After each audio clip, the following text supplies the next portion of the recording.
የጅብ ቅንድብ እሰር ይለዋል። ጅብ እንደው ከየት ሀገር ትምህርት የሚማረው? ሲበላ ጅብ ሲናገር ጅብ ይሆናል ልጁ። ጅብ ቅንድብ እሰር ይለዋል። ካሳሰረ ባላስ ጨጨጨጨጨ ገገገ ብሎ ጽፎ ይሰጠዋል። ያንን ኩዳም ብለን አስረን መጣና በጎን መስቀል ተንጠልጥሏል። አባት ያቁርቡ እንላለን። ይሄ የክርስቶስ መንፈስና የሰይጣን መንፈስ ውጊያ ይጀምራሉ። ሕፃኑ ጆሮ የሚበሰብስ ጥርሱ የሚበሰብስ ጆሮ የሚመግል የሚቃዥ ጤናውን ያጣ ትምህርት የማይገባው የፈዘዘ ልጅ ይሆናል። ወይ ከእግዚአብሔር ጋር ነው ማድረግ ወይ ወደ ሰይጣን ነው መውሰድ። የሁለት ዓለም ሰው መሆን ፈጽሞ ክልክል። በመናፍስት አሰራር ውስጥ ነው ብዙ ሰው ያለው። ሀብት እግዚአብሔር ነው የሚሰጠው። ጤና እግዚአብሔር ነው የሚሰጠው። ዕውቀት እግዚአብሔር ነው የሚሰጠው። ሰላም እግዚአብሔር ነው የሚሰጠው። ትዳር እግዚአብሔር ነው የሚሰጠው። ልጅ እግዚአብሔር ነው የሚሰጠው። ስልጣን እግዚአብሔር ነው የሚሰጠው። በሰው ዘንድ መፈራትና ግርማ ሞገስ ለአስቴር እንደሰጠ እግዚአብሔር ነው የሚሰጠው። ግርማ ሞገስ ብሎ የችፍርግ ዛፍ እዚህ ላይ እየፋቀ ይሄዳል። ዛፍ ስለተሸከም ግርማ ሞገስ የለም። እግዚአብሔርን ስትይዝ ነው። አስቴር ጾማ ጸልያ ነው ንጉሱ እንደዚህ በፊቷ የተንቀጠቀጠው። መጽሐፍ አስቴር ምዕራፍ 4 ሰው በእግዚአብሔር ውስጥ ሲሆን ነው ኃይል፣ ስልጣን፣ ክብር፣ ዝና የሚኖረው። ብዙ ዝነኞች በሰይጣን ከበሩ። ዓለምን እነዚህ የኢሉሚናቲ ማህበር የሰይጣን ዓለም አቀፍ ማህበር ከጥልቁ ይመጣና ይቀባቸዋል። ከቀባቸውስ ዓለም ያለ እነሱ ይላል። ቲሸርታቸውን ይለብሳል፣ ዝነኛ ይሆናሉ። ሰው ለነሱ ቤት አምልኮ ሰርቶ እስኪሰግድላቸው ድረስ የእገሌ አምልኮ ቤት ይባላል። መንገድ ይዘጋል። መንግስታት ይፈሯቸዋል። ተጽዕኖ በትውልድ ውስጥ ይፈጥራሉ። ከጥልቁ ተቀብተው ታዋቂ ይሆናሉ። ወደ እግዚአብሔር እንመለስ ያሉ ቀን ሰይጣን ደግሞ የፈረሙት ፊርማ ስላለ ህይወታቸው አስቸጋሪ ይሆናል።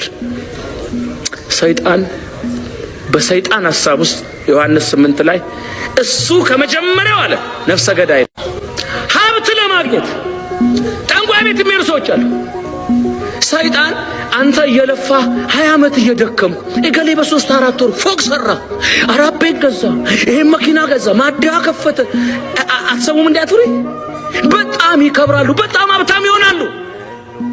ዓመት ባልሞላ በአጭር ጊዜ ውስጥ ኃይለኛ የስኬት ጫፍ ከየት መጣ ሳይባል ሰይጣን እሱ ጋር ሲሄዱ ከዛም ከዚህም የሰለበ ያመጣል። ግን ሰይጣን ያን ሲያስደርግ ብዙ ባለጠጎችን ማውቃቸዋል። ሰው እየገደሉ የሰው ደም አምጡ እየተባሉ ሕፃናት እያሳረዱ ብዙ ወንጀል እየሰሩ አህያ እያረዱ ሌሊት እየተሸከሙ በበግ ፈርስ ታጠብ ተብለው በፈርስ እየታጠቡ ጥቁር ፍየል ላይ ሆነ ጋልብ ተብለው እየጋለቡ አስፋልቱን ጥረግ ተብለው በሌሊት ራቃናቸውን እየጠረጉ የሰይጣን ሕንጻ ሥላሴን ማዋረድ ስለሚወድ በዛ በመናፍስቱ ዓለም ውስጥ ተተብትበው ሀብቱ ከየት መጣ ሳይባል ይመጣል። ግን አይበሉትም። ወደ እግዚአብሔር ልመለስ ሲሉ አይኑን ያጠፋዋል፣ አካሉን ያጎለዋል። አንዱ መኪና አንዱ አገር ይቆማል፣ አንዱ አገር ይቆማል። ትዳር ይበላሻል፣ ልጆች ይከዳሉ፣ ቤቱ በሐራጅ ይሸጣል።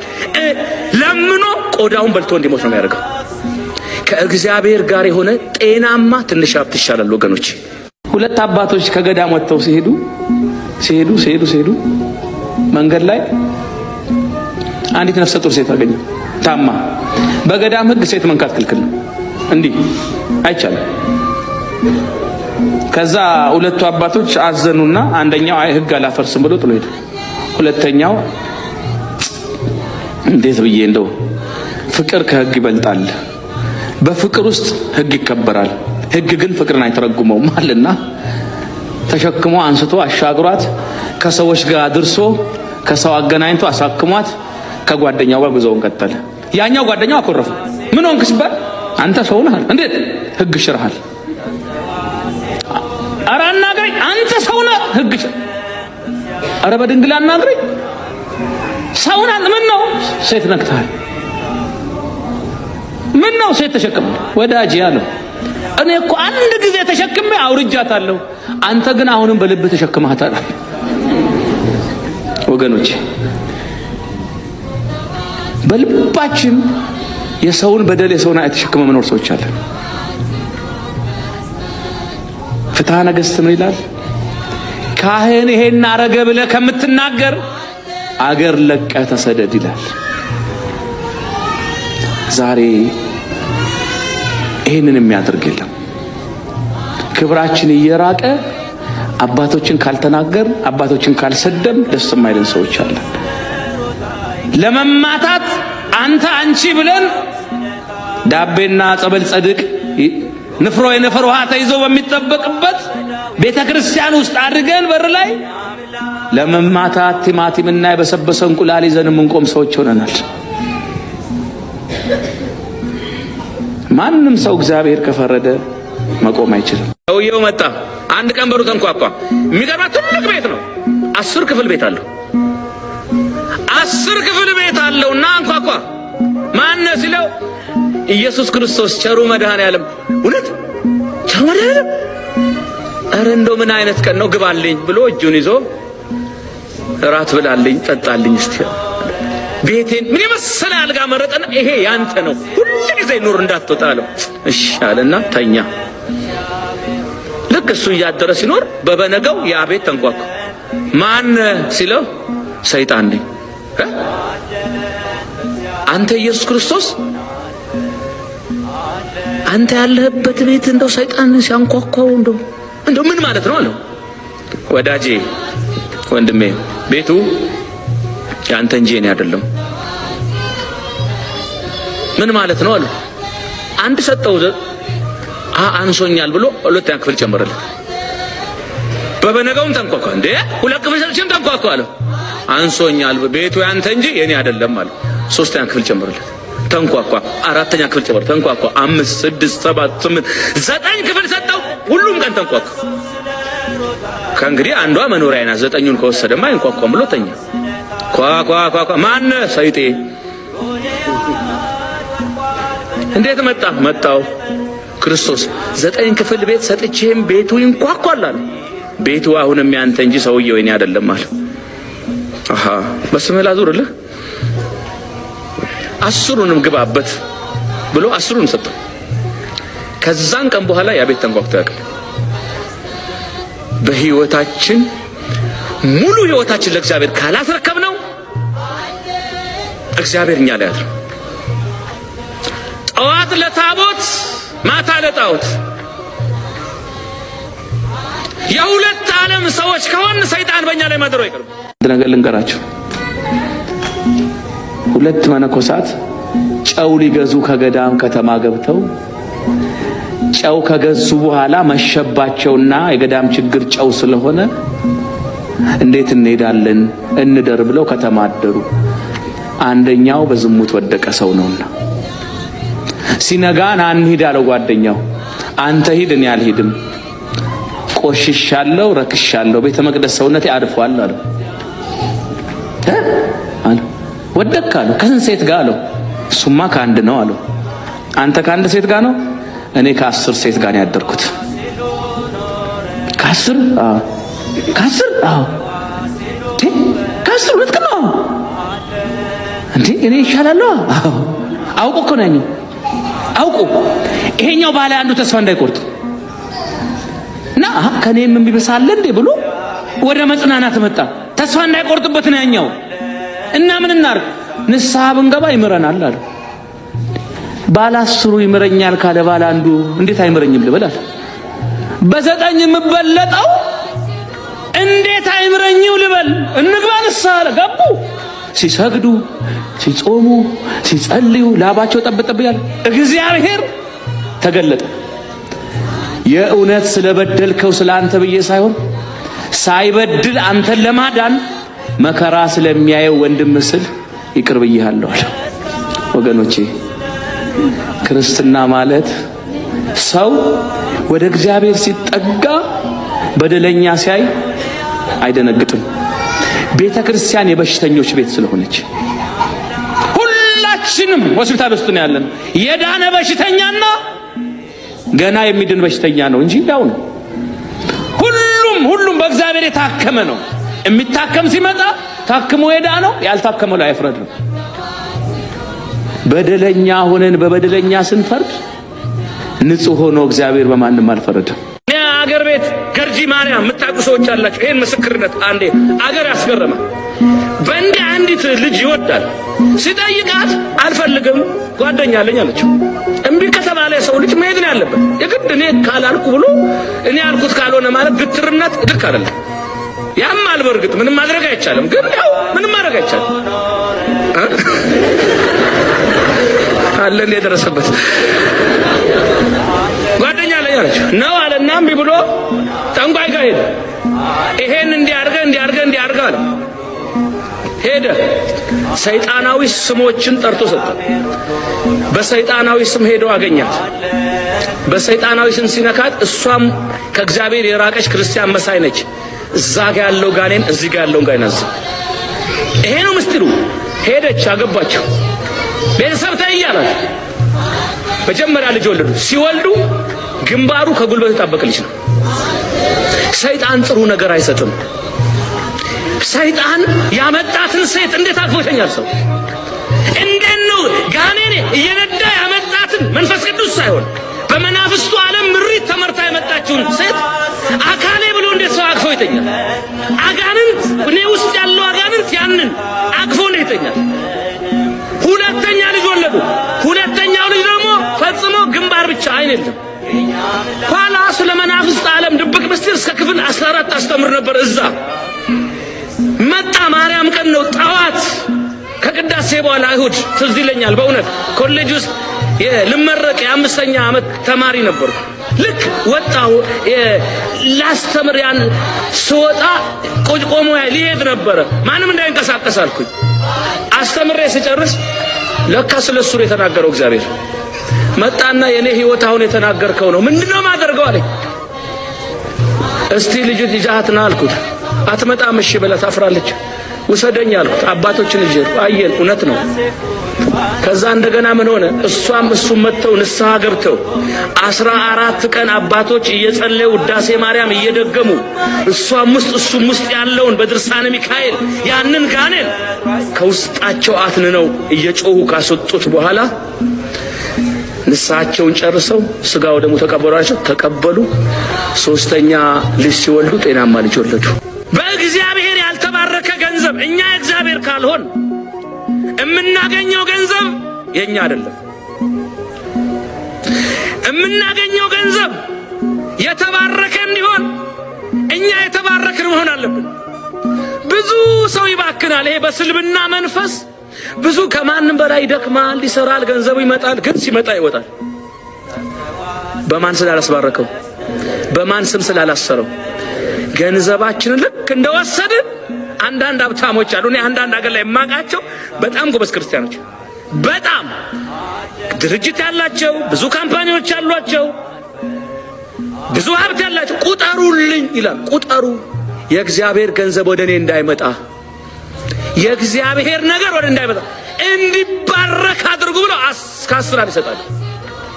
እግዚአብሔር ድርሻውን ስላገኘ ከእግዚአብሔር ጋር ስለሆነ ለአስራት ቀዳማያቱን አስራቱን በኩራቱን ስላወጡ በአገር ቤት ገንዘብ እንኳን ባይኖረው ድንጋይ ተሸክሞ ሄዶ እንደው ለቤተክርስቲያን አጥር ቢሆን ሄዶ ድንጋይ ያስቀምጣል።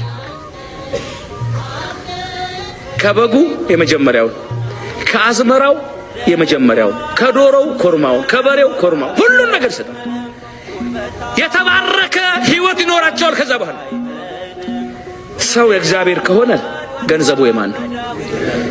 ገንዘባችን ጭምር በሰይጣን እንዳይሰለብ መጀመሪያ እኛ በጾም በጸሎት በቀኖና በጥምቀት በአባቶች ከውስጣችን ያለውን ያለማመን መንፈስ አስወግደን ህይወታችን እግዚአብሔርን ያስፈልጋል።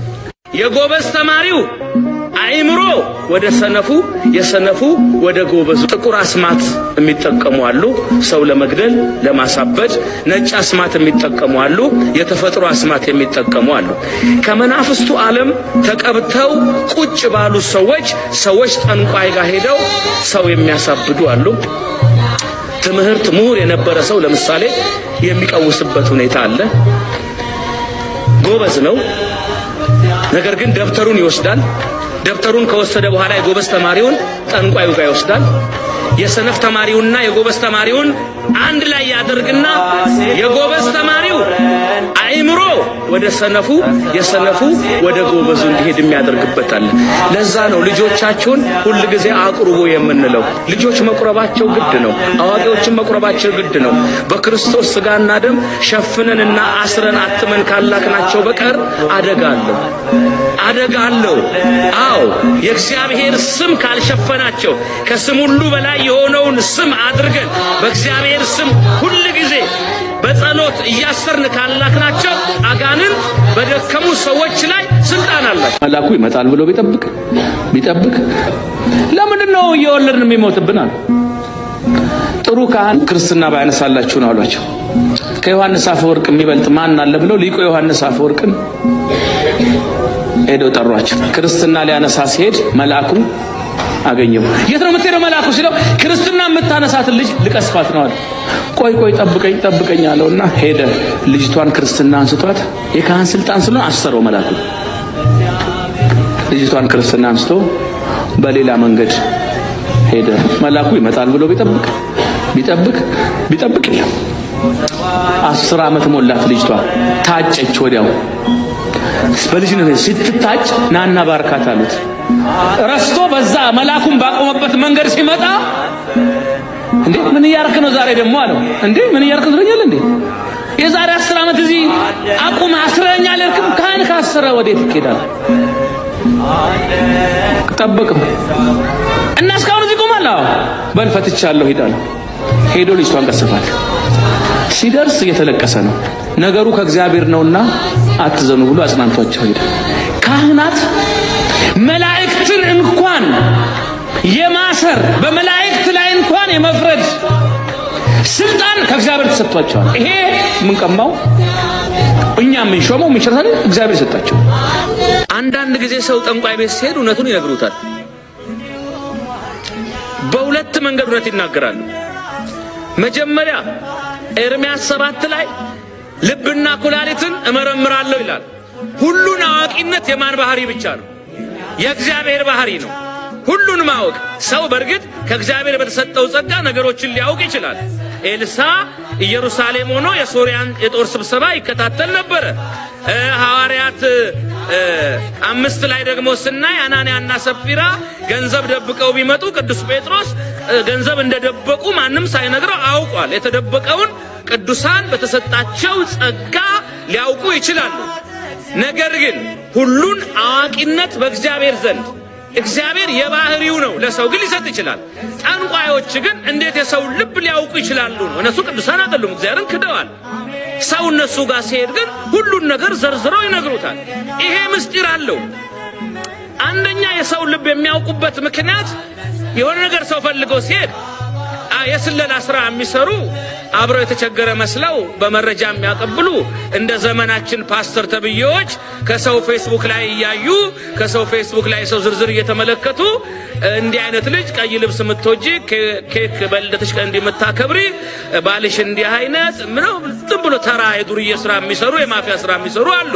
እሱን አይደለም አሁን ወይ ደግሞ በአገራችን የማፊያ ስራ ሲሰሩ እንደነበሩ እንደነ ታምራት ገለታ አይነት አሁን ቃልቲ ወርዶ ነው ያለው የኢትዮጵያን ሕዝብ ሲያጭበረብር ባለጠጋውን ሲያሰግድ ባለስልጣኑን እግሩን እያጠበ ሐውዛ ሲያስጠጣ የነበሩ ክንፍ አለኝ ይበራለሁ ሲል ፖሊስ ሲፈትሸው እንኳን ክንፍ ቡግር እንኳን ሳይኖረው ተዋርዶ ወይኒ ቤት የወረደው እሱ አይነት የግርጣቢ ክርስቶስ እግር ያጥባል፣ ጠንቋይ የግርጣቢ ያስጠጣል። እና እንደዛ አድርጎ እንዲያውም አንዱ በቴሌቪዥን ቀርቦ 100,000 ብር ነበረ እሱን በሉኝ አለ። 100,000 ብር ካለው ምን ሊያረግ ሊሰጠድ? እሱ ሲያን ቢያገኝ ጠንቁል ነበር እንዴ? ፎቶኮፒ እንዲያደርገው ነው ሰው የሚሄደው። እንደዛ አድርገው የተበሉ ሰዎች ይሄ ዝም ብሎ የወንብድና ስራ በሰፈር ውስጥ የሚሰሩ አይነት ጠንቋዮች አሉ፣ ጅልዝ የሚያጃጅሉ። ይሄ አንደኞቹ ናቸው። ሁለተኞቹ ግን በደንብ ልናሰምርበት የሚገባው የሰው ልብ የእግዚአብሔር ማደሪያ ከሆነ በማን ቁጥጥር ስር ነው? አሁን ስልክ አላችሁ አይደለ? ስልካችሁን እንደው ሌባ እንኳን ቢሰርቀው አንዳንድ ፋይል አንዳንድ መረጃዎች እንዳይጠፉ በምን ይዘጋል? በፓስወርድ ይዘጋል። ፒንኮድ አለ አይደል? ዝም ብሎ አይከፈትም። ስለዚህ ልክ እንደዛው እኛ ልባችን ለክርስቶስ ብቻ በክርስቶስ ብቻ ተደርጎ በአብ በወልድ መንፈስ ቅዱስ ስም በእግዚአብሔር ስም ፓስወርዱን ያሰርነው ከሆነ ሰይጣን ያንን ፓስወርድ ሊያገኘው አይችልም። እንካ ክፈተው ግባና እንደ ልብ መረጃውን ካልነውና ልባችን ከከፈትን ግን ሰይጣን ይገባል። ሰይጣን ከገባ በኋላ ምን ያደርጋል? በቁጥጥሩ ስር ያደርገንና ኃጢአት ሲያሰራን ይኖራል። ኃጢአት ሲያሰራ ይኖርና ለምሳሌ እዚህ ካልጋሪ ላይ አንድ ጠንቋይ ቢኖር ያ ጠንቋይ ከጥልቁ መንፈሱን ጀነራሉ እሱ ላይ ያድራል። ጀነራሉ ዋናው ጀነራል 10 አለቃው 100 አለቃው ዝም ብሎ ተራው ወታደር የሰይጣን ወታደር ደግሞ በእያንዳንዱ ህዝብ ልብ ውስጥ ለምሳሌ 10,000 ሀበሻ ቢኖር በ10,000ም ልብ ውስጥ ይሄዳሉ። የሚያምናቸው ከሆነ 10,000ንም ኃጢአት ሲያሰሩት ይኖራሉ። ከዛ ከነዛ መካከል ሄጄ ጠንቋይ ልጠይቅ ብሎ ሲሄድ መጋረጃ ውስጥ ይሆንና አንተ ወንድሜ ከሚስት ጋር የጣላኸው እንዲህ አይነት ልጆች አሉ፣ እንዲህ ነገር አስበሃል፣ እንዲህ ሰራ ነበር ይለዋል። እንዴት የልቤን አወቀ ይላል። ግን አይደለም። እዚህ ውስጥ አብሮ ሲያሰራው የነበረው 10 አለቃው ይሄድና የሮጠ ሄዶ ለማን ያሾከሽካል? ለጀነራሉ ያሾከሽካል። ከዛ ጀነራሉ ምን ያደርጋል?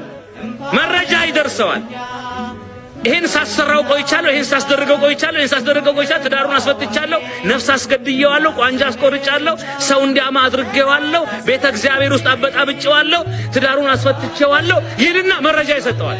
ከዛ እሱ የነገረውን ጠንቋዩ ላይ ያለው ዋናው ጀነራሉ ስለሆነ በል እያለው ያን ነገር ይነግረዋል። ግልጽ ነው ሐሳቤ? ከዛ ጠንቋዩ ምን ይላል? ሰውየው ምን ይላል? የልቤን አወቀብኝ ይላል። መዳን በሌላ በማንም የለም። እኛ ኢየሱስ ስንል የወረደ የተወለደ የተሰቀለ ያዳነን የሞተልን ከአብና ከመንፈስ ቅዱስ ጋር እኩል አምልኮ የሚቀርብለት በተለየ አካሉ ሰው የሆነ እርሱን ኢየሱስ ነው። ይሄን ስም ስንጠራ አጋንንት በእኛ ላይ ስመት አባቶች ቤት መጥተው ይሄን ስም ጠርተው ነው ጸበል የሚረጩት። ይሄ ስም ከተጠራ ይላል የአምላካችንን ስም ስንጠራ አጋንንት በእኛ ላይ ስልጣን የላቸውም። እንዲህ ይላል። ይኸው ልብ በሉ።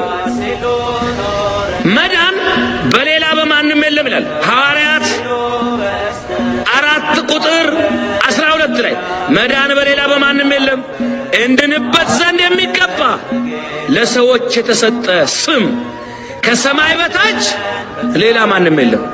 ሰይጣን ያድናል፣ መናፍስት ያድናሉ፣ ጠንቋይ ያድናል። የሚያድነው ማን ነው? እግዚአብሔር ኢየሱስ ክርስቶስ አምላካችን የሚያድነው ይላል። እሱ ብቻ ነው።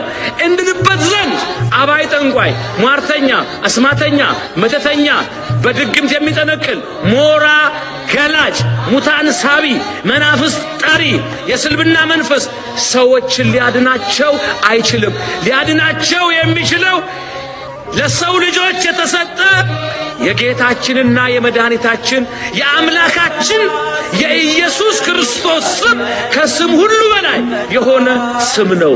በሱ ያመነ ሰው በክርስትና መጀመሪያ ሰው ያምናል፣ ከዛ ይጠመቃል። ከተጠመቀ በኋላ ይቆርባል። ተጠምቆ አምኖ ተጠምቆ ቆርቦ ድካም ቢኖርበት የምግባር የሥራ ድካም ቢኖርበት ጻድቃን ሰማዕታት ቅዱሳንን በምልጃው እንዲማጸን ጻድቅን በጻድቅ ስም የሚቀበል የጻድቁን ዋጋ ያገኛል አለ። በእኛ እኮ ምርጫ እንኳን 4ኛ ላይ ነው የሚወጣው። ቤተክርስቲያን አያውቋትም ብዙ ሰዎች። ስለዚህ ሰይጣን በእኛ ላይ ምንም አነስልጣን የለው።